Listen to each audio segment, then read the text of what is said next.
Hello, जय भीम सभी को। कैसे हो आप सब? आई होप सब अच्छे होंगे। तो ये ब्लॉग है अम्बेडकर जयंती का और मैंने अपने घर में कैसे सेलिब्रेट किया और मैं हमेशा करती हूँ। तो बने रहिएगा हमारे साथ हमारे ब्लॉग में, और ब्लॉग अच्छा लगे तो please like subscribe and share करिएगा। Thank you. बुद्ध भगवान जी आपके हेयर स्टाइल अच्छे लग रहे हैं। ये है सुंदर सुंदर के ब्यूटीफुल जय भीम। और ये है हमारे आइडल डॉक्टर अम्बेडकर जी। हाँ यार, मत लग रहा हो। ये देखो, और ये बने बुद्ध भगवान। इनका शाम को है परफॉर्मेंस।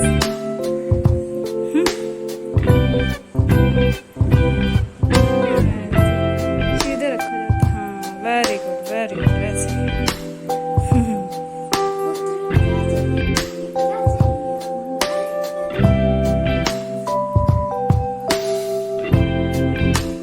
कई लोग ऐसे बनाते हैं, ऐसे तो पता नहीं क्या करा था, कुछ ऐसे बहुत बना देते।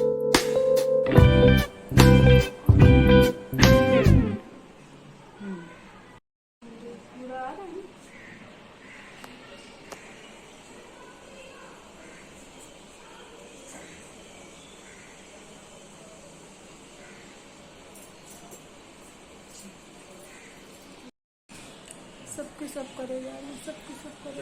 आ जाओ।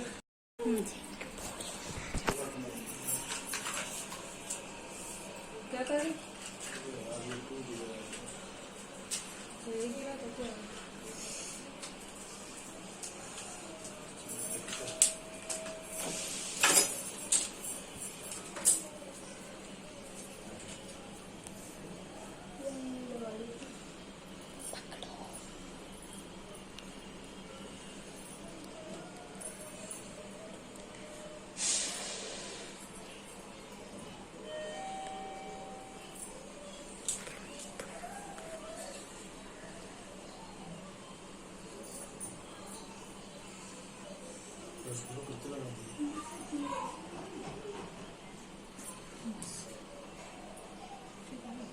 चलो वो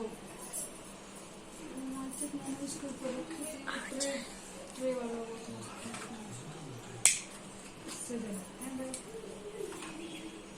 एक से जलाओ, बस कैंडल से जला देते हैं ना।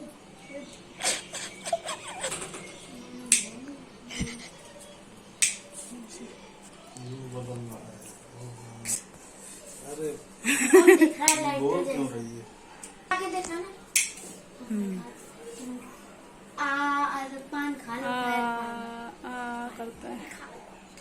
लो चलो काटना। चलो कट करो, पकड़ो। स्टार्ट ना। उधर उधर उधर जाओ आप। हाँ, तो आप ही कट कर दो। चलो कोई बात नहीं। 1 2 3। वाह, happy birthday to you Ambedkar ji. अब वो मत बनाओ, मैं कर रही हूँ। Side side baby, side baby, side. पकड़ो एक बार नाइफ, डैडी से कह रहे हैं। पकड़ो ना, बस फोटो सीधा एक बार बोल दे फोटो। हाँ, happy birthday to you Ambedkar ji. मत खिलवाना, मत खिलवाना। देखो, चलो जय भीम करो, जय भीम। जय भीम जय भीम। उनका उनको नहीं खिलाया। जय भीम जय भीम जय भीम जय जय। मम्मा तो पूरा कर रही।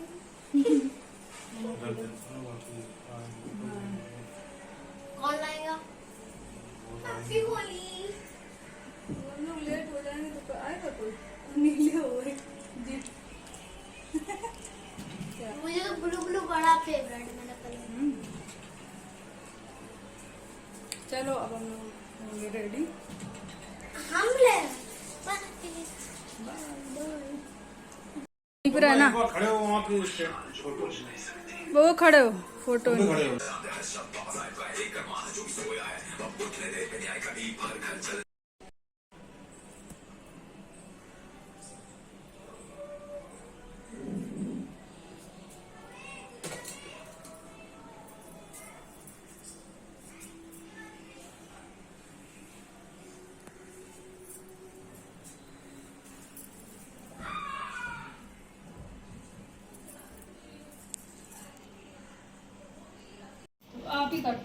चलो कोई बात नहीं। 1 2 3 हैप्पी बर्थडे टू यू। मेरा थोड़ा फुली पहले बोलना है तो पहले ही बोल देती। मेरा थोड़ी। हाँ ये लोग खाते गाड़ी से बना ही रहा हूँ। फिर ये रखो कोई बात नहीं। इसको गिरने का नाटक यही एक है जो टिक नहीं रहा। टिक नहीं रहा। एक बार चिपक के चिकनी हो जाते क्या इसका बबलू खत्म हो गया मेरे अरे इसको हटा ही दो मेहरबानी।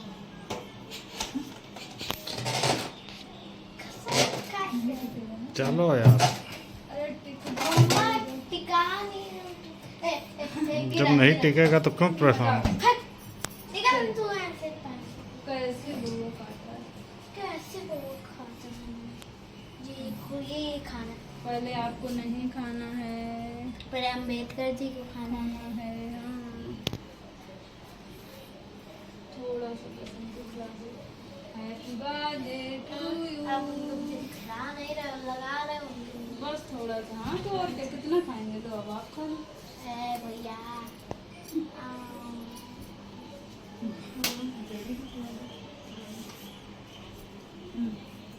Yummy yummy yummy. लो भाई इतना मीठा खा भी नहीं सकता, क्या करूं? इतना मीठा नहीं, ये तो नहीं मीठा है तुम्हें। खलक खलक ये खा सकते हो मिठाई, इसलिए मैंने नहीं मंगवाई थी। थोड़ा ब्लू ब्लू खा लो, सब सब मेरे टेस्ट वाले मारे जल्दी।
जीवन को समर्पित किया अमर स्वाभिमान जिनके हाथ जुड़ जाते हैं सम्मान के लिए, जिनके हाथ जुड़ जाते हैं सम्मान के लिए।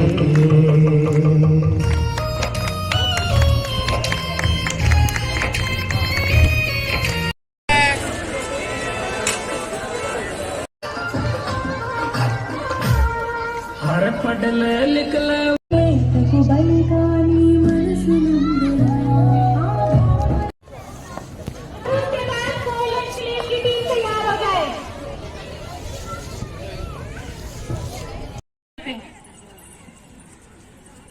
दादाजी कितना मजा आ रहा है डांस और मस्ती करने में, और आप अपनी बोरिंग बातें लेकर बैठ गए।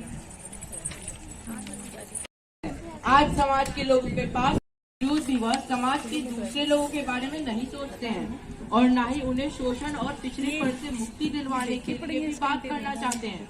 अगर नहीं लर्न कर पाते हैं तो देख के नहीं दादाजी, आप अभी तो हाँ आपकी बातों को सुनना चाहते हैं। बाकी ठीक है, वैसे में तो रखते सब हैं बच्चे, अगर नहीं बोल पाएंगे तो कल बाकी तो कर ही लेंगे। अभी तो 15 दिन है। यह बताओ कि हाँ पहले तो मुझे लग रहा है महीने भर से स्टार्ट हो जाता था ना। को अखबार में आई वह किस किसने पढ़ी? दादाजी अब तो वेरफी की बात करते हैं। वह खबर मैंने पढ़ी है, मैं रोज अखबार पढ़ता हूँ। उसके अनुसार RIS साबिक जो कि तीसरी साल के विद्यार्थी थे, कुछ लोगों ने उनके हाथ काट दिए क्योंकि वह रॉयल एनफील्ड मोटर बाइक चला रहे थे। क्या बात कर रहे हो भैया? वो बुलेट चला रहे कुमार, फिर तुमने क्या किया? क्या किया? कुछ नहीं, फिर अगली खबर पड़ी।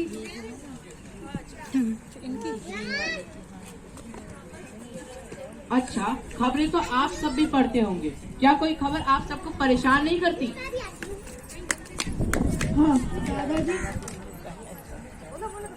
हाँ दादाजी, अभी हाल ही में मैंने पढ़ा है कि कुछ लोग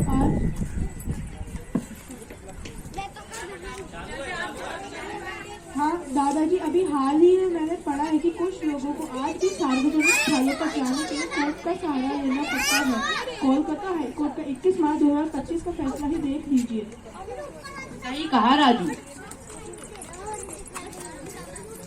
हाँ, कुछ विशेष लोग ही धन सुख सुविधाओं का आनंद ले रहे हैं, जबकि देश में सामाजिक और आर्थिक रूप से पिछड़े जब मैं शादी में जाता वहाँ का माहौल मैंने कहाँ छोड़ दी थी? यहीं थी ना। कुछ लोग आकर सब कुछ खराब कर रहे थे। ठीक है, ध्यान ऐसा रखना। क्यों हो गया कि आज ये भी रख लो। बच्चे से पानी अभी रख लो पीने तो। मार खाता है। जब आएंगे डैडी के पास की है अलग से।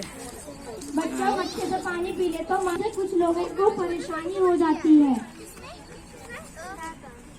क्या बात करते हो भाई? ऐसा भी होता है क्या? बच्चे से भी पीने पे पिटाई।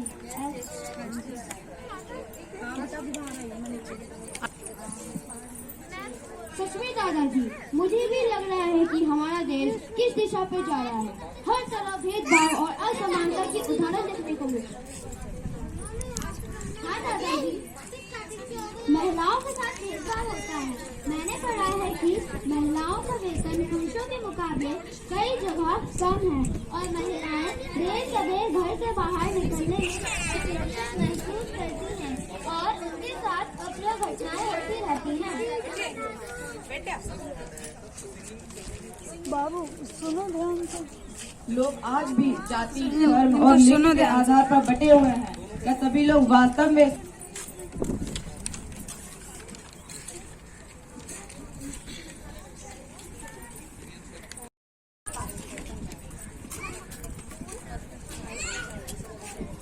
तो दादाजी, क्या ये ऐसे ही चलेगा?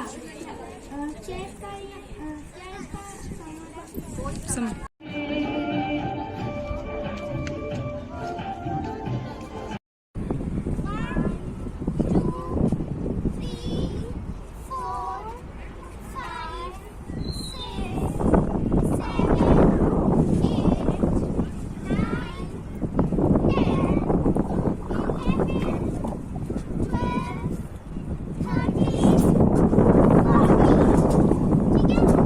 Very good.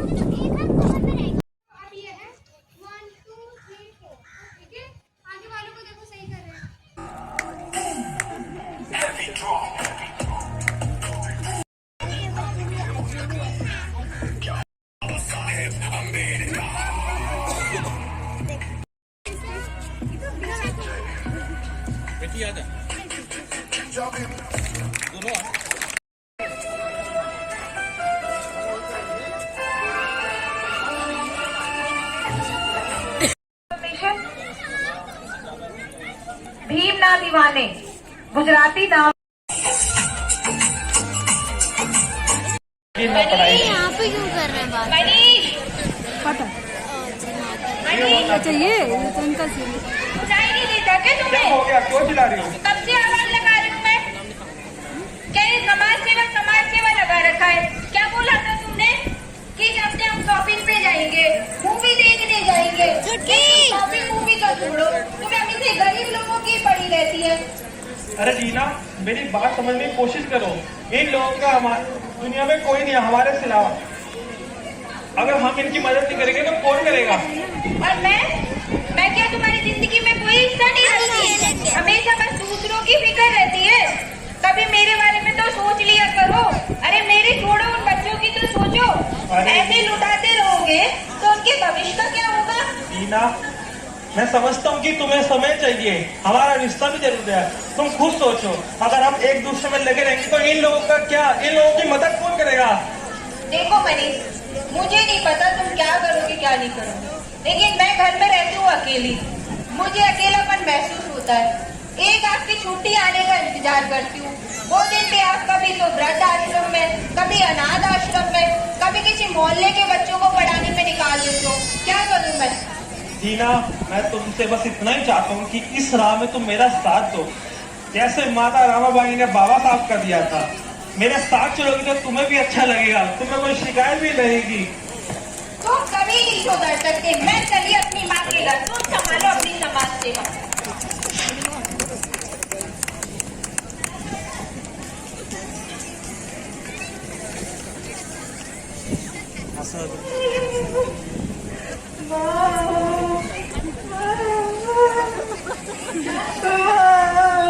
क्या करूँ माँ, मेरी तो किस्मत ही टूट गई माँ।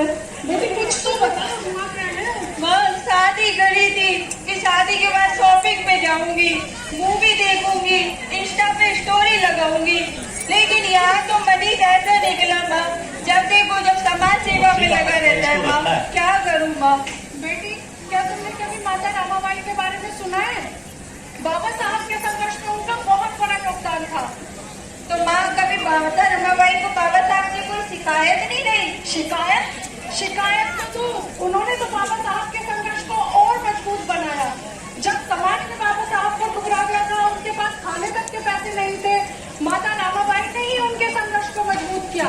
उन्होंने हमेशा कहा, आप आगे बढ़ो, आपका ज्ञान, समर्पण और संघर्ष लाखों लोगों के लिए आशा की किरण बनेगा। आप सच बोल रहे हो? बिल्कुल सच कह रहे हो बेटी। अब शायद मुझे भी मनीष को समझना चाहिए। बिल्कुल, अपने घर जाओ। पता नहीं कैसे रहते होंगे माता रमाबाई और बाबा साहब। तो आइए अब हम अपने अगले दृश्य में देखते हैं कि किस प्रकार माता रमाबाई ने बाबा साहब का कठिन परिस्थितियों में सहयोग दिया, उनके संघर्ष को धैर्य और प्रेम से साथ दिया। उनका दाम्पत्य जीवन एक प्रेरणा और एक अटूट मिसाल है हम सबके लिए।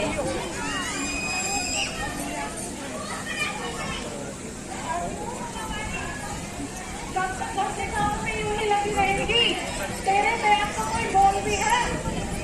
मेरा प्यार, मेरे साहिब से ज्यादा मेरे प्यार को कोई मोल नहीं। दीदी, आपको पता है जब मेरी शादी हुई थी तब मैं बहुत छोटी थी, तब समझ नहीं आया कि ये सब क्या है। साहिब का प्यार, साहिब की बातें, साहिब के सपने, साहिब की जिद, और इन सब के बीच में मैं अनपढ़ थी। तब अब सोचती हूँ तो ऐसा लगता है शायद मेरे अनपढ़ होने की वजह से साहिब मुझे अपने सपनों में ठीक से बैठा नहीं पाते थे। अच्छा, इसीलिए उन्होंने मुझे भी पढ़ाया। साहिब ने मुझे बताया किताबें जिंदगी की वह खिड़की है जो अगर खुल जाए तो दुनिया अपनी मुट्ठी में की जाए। जो मैं महसूस बाबू हट जाओ, एक तरफ हट जाओ, आंटी को देखना दो। और बताता है आपका कोई दोस्त है। उन्होंने कहा कभी भी तो दोस्त होती है ना, रात ही नहीं। इतना बड़ा दिल है मेरे साहिब का। फिर वह विलायत चले गए, ना जाने कौन कौन सी पढ़ाई बनकर आए, साथ में दुनिया और समाज की चिंता भी ले आए। दिन भर उसी चिंता में डूबे रहते थे। मेरे लिए तो वक्त ही नहीं था उनके पास। कभी कभी तो मुझे बहुत गुस्सा आता था। फिर मैं सोचती थी शायद उनको दुनिया की चिंता है और वह एक साधारण व्यक्ति नहीं है, महापुरुष है। और एक महापुरुष के लिए मैं माता रमाबाई क्या इतना भी त्याग नहीं कर सकती? ना तुझे कोई समझ पाएगा माँ, ना ही तुम दोनों की तुम ही जानो। मैं तो चली, मैंने खोल दिया। तो आइए अब हम अपने अगले दृश्य में देखें कि किस प्रकार बाबा साहब को अपने कार्यालय में असाधारण परिस्थितियों का सामना करना पड़ा तथा उनकी मनोस्थिति किस प्रकार थी।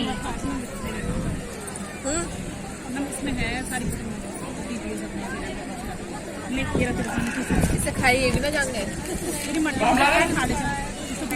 नहीं खाने तो छोड़ दे, खाना शुरू होने वाला। टेबल साफ करो।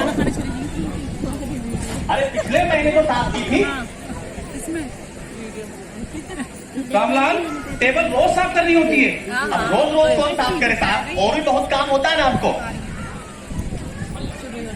हमसे रोज रोज नहीं होगा। रामलाल, वो फाइल लेके आओ जो कल क्लाइंट लेके आए थे। कौन सा फाइल साहब, हमको याद नहीं है। रामलाल, कल फाइल लेके आए थे, वो फाइल लेके आओ। अरे रोज इतना फाइल आता है, कौन कौन सा फाइल याद रखेगा मैं, रुकिए देखता हूँ, जाने कौन सा फाइल था। अरे ये तो नहीं है, कबाब कैसे फाइल इसको दूंगा। ये लीजिए। रामलाल, ये क्या है? अरे जो मांगे थे फाइल देख लीजिए ना, फाइल आप हाथ में दो, ये टेबल पे पटकने की जरूरत क्या है? हमसे नहीं होगा इतना, देना है तो रखना है, जैसे भी आप संभालिए, इतना हमको सब नहीं, इतना पढ़ा लिखा हम है। रामलाल, एक गिलास पानी लाके दो, गला सूख रहा है। अरे वो रखा है ना बाहर, आपका घड़ा, वहां से क्यों नहीं ले लेते आप, हर काम के लिए मुझे ही कहे जाते हैं। रामलाल, अंदर भी तो रखा है घड़ा। नहीं, वो आपके लिए नहीं है, आपका घड़ा वहां बाहर है वो। मैं इस घड़े से पानी क्यों नहीं पी सकता? अरे वो हम लोगों के लिए, बाकी लोगों के लिए घड़ा है। मैं भी तो इस ऑफिस का कर्मचारी हूँ, मैं भी तो आपकी तरह एक इंसान हूँ, मैं क्यों नहीं पी सकता? देखिए साहब, हमें जितना पता है उतना बता दिए, आपका घड़ा वहां बताया गया, आप वहां से पानी लीजिए।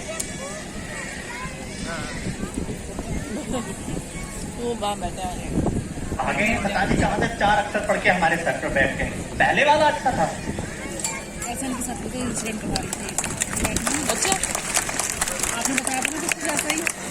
माता रमाबाई ने कदम कदम पर बाबा साहब का ढाढ़स टूटने ना दिया।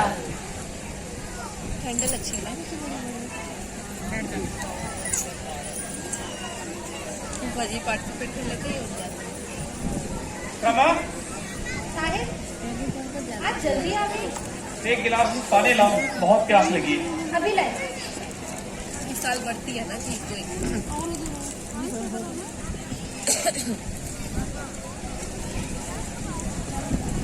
रमा, आज दफ्तर में इस पानी के ऊपर बहुत बातें हुई हैं, बहुत बातें।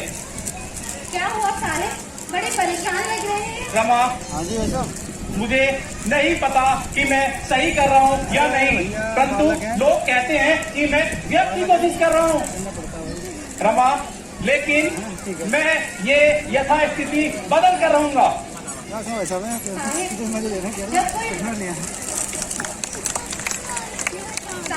जब कोई व्यक्ति सच्चाई के लिए लड़ता है तो ये समाज सबसे पहले उसी का विरोध करता है।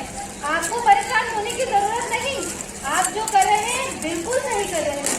रमा, यह रास्ता बहुत कठिन है, बहुत। कभी लोग मेरा अपमान करते हैं, मुझ पर हंसते हैं, कभी कभी तो मन करता ये सब छोड़ के कहीं चला जाऊं। साहिब, अगर आप लोग गए तो क्या आपको पता है उन लाखों लोगों का क्या होगा जो आप पर आंख मूंद कर विश्वास करते हैं। रमा, उसी क्षण मुझे ख्याल आता है, अगर मैं इन लोगों के लिए काम नहीं करूंगा तो कौन करेगा? मेरे सिवा इन लोगों का है कौन? मैं जानती हूँ साहिब, हमारे पास पैसे नहीं है, कई रातों हमें भूखा सोना पक्षी बदल सकता है।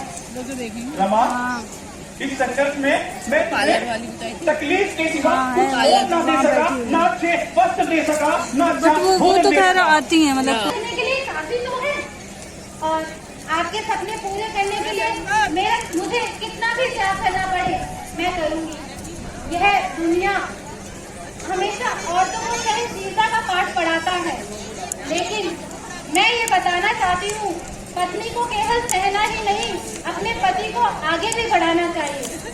परंतु रमा, यह सब तुम्हारे बिना संभव नहीं था।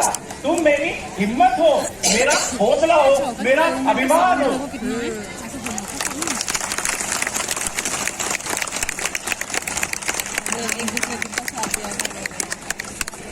आइए अब हम देखेंगे कि कैसे रीना का हृदय परिवर्तन होता है। माता रमाबाई और बाबा साहब के संघर्षों से प्रेरित होकर वह समझती है कि उसके पति के सपनों में उसका भी योगदान हो सकता है।